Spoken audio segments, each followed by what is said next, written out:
Well, it certainly has been another busy week for President Trump. He flew to Israel for the release of the hostages from Gaza, then flew to Egypt for an international peace summit to end the Israel-Hamas war, and then he bestowed the Presidential Medal of Freedom posthumously to Charlie Kirk, gave it to Erica Kirk, his wife, yesterday. And today, the president held a news conference with FBI Director Kash Patel in the Oval Office. Here to discuss all of this and more, senior fellow at the Hoover Institution and host of the Victor Davis Hanson Show. Victor Davis Hanson, as we always say, if you're in the room with Victor Davis Hanson, you're in the room with the smartest man in the room, no matter who else is in the room with you. Victor, really good having you.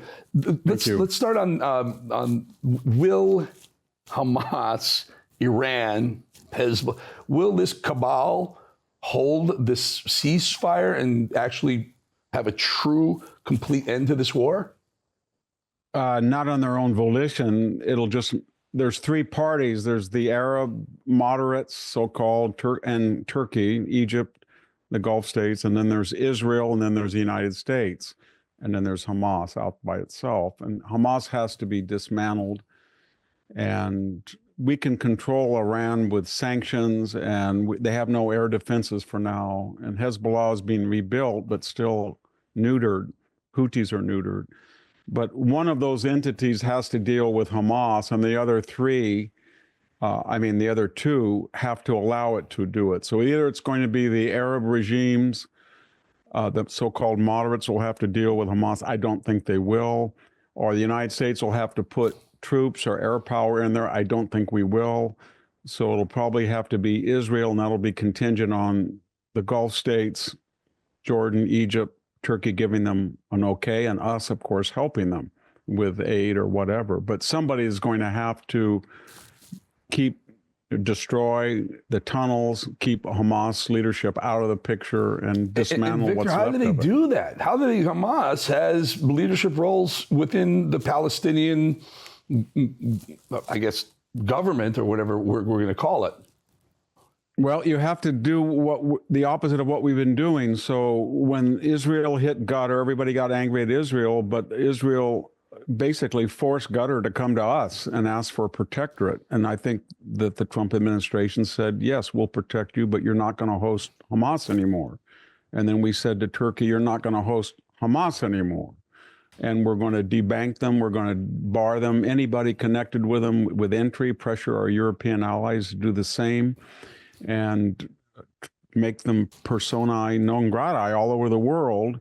And then deal with what's left of let Israel go down the list. If they rearm, just say they have a list of 300 or 400 of them, and they'll just keep going down and eliminating them. But they cannot participate. They're killers. They will never rehabilitate. Is Iran, are they showing their true self right now? No, Iran is rebuilding, it's recalibrating, it's trying to reach out and say that now they might be moderate while they secretly build another facility. They're trying to get their air defenses from the Russians and the Chinese rebuilt, but it's going to be very hard for them because nothing's static. The United States is becoming more and more powerful, and so is Israel, and they're never going to catch up. And they think they are, so we have to continue to be vigilant. Basically, if I could be so candid, they are hoping there's a change of leadership, that a new administration on the left will be in power. And then they think they can, it's what one of the hostages said, as soon as Trump was elected, everything changed for the better for the hostages. Had he not been elected, they'd still be there. So that's their only confidence, that they think that Trump will not, he will be gone, and Mario or Marco won't be there, or Vance won't be there, and they can get another Biden or Obama administration to appease them. My fear is that's the same thing that they are doing.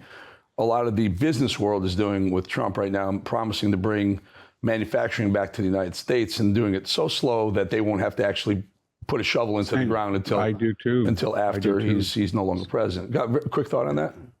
Yeah, I do. I think Trump, when he says we have $8 to $12 trillion in foreign investment, it doesn't matter what these other countries say. It matters what actually materializes. And some of them, like Japan, for example, are going to wait us out until he's gone.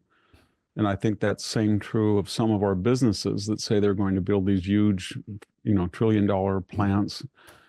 And it's very important that we think beyond the Trump 4 years and who is going to follow him, and can everybody unite behind that person and continue this very necessary agenda. Very important who takes over from here. Very quickly, because I want to know the topic. It feels like a bad decision to allow Qatar to get a military base in Idaho. Yeah, it does. It just, I wish we know what the quos. I want to know what the quids are. What did they give up for that? Mm-hmm. Did they say to us, we're not going to have any more Al Jazeera. We're not going to have any more Hamas people that we protect. We're not going to fund radical Islamic programs at Columbia and, mm-hmm. $50 million a year pouring into America. I don't know what we got for it, but we had to get something. Mm-hmm. And I think that something is connected with the negotiations that I don't think Hamas will feel that they can put. Let's not forget, guys. Let's not forget the leaders of Hamas when Israel started to fight back and go at them and start searching them out. They were hiding in Qatar, and now Qatar is going to have a military base in Idaho. I hope somebody. I think everybody realizes that they are the double dealers. They play Iran off against the Saudis. They play us off against the Russians. They have a Hamas. And I think the Trump administration we'd rather grab a hold of them and offer them something and control them. But if they're not going to control them and say, this is what you can do and this is what you can't. Nobody likes you. Everybody's sick of you. You don't have any friends. Israel at any moment can really do damage to you, ruin your tourist industry, ruin your oil industry. They showed it. We can stop the Israelis from doing that, but we want something in return. And I hope that return is much bigger than what we gave up. Which would be great. I just don't like the part. And by the way, we'll let you camp out in our backyard. That's the part. I don't like it either. Yeah. Do you think Trump is playing with fire again? I don't know what these negotiations are. To offer Zelensky in Ukraine the intel on Russian infrastructure, specifically Russian oil infrastructure, which we know Putin was going to protect. That it's his lifeblood. He's going to protect that to the death. To offer that intel to Zelensky, it seems. What's the political play here? Well, the political play is that everybody knows the outline of the peace deal, and that is they're not going to get back Donbass, the Ukrainians. They're not going to get back Crimea. Mm-hmm.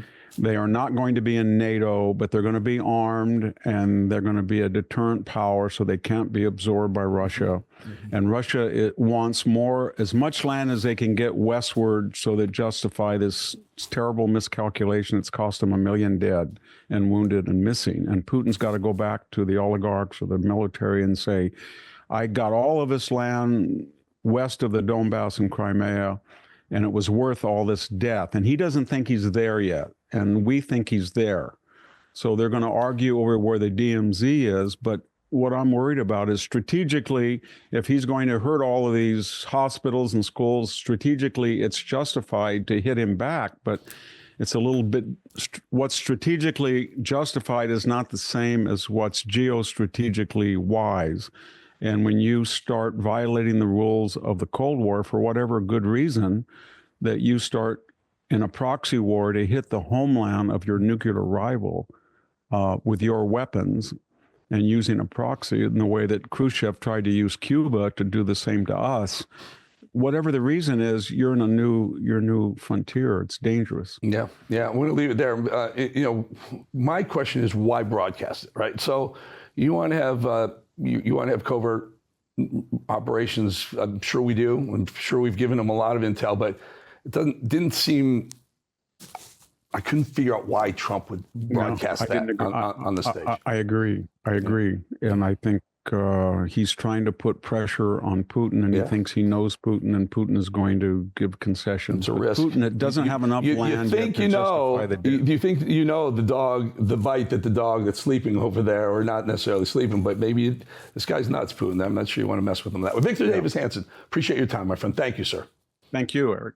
All right, folks, we'll be back 2.5 minutes.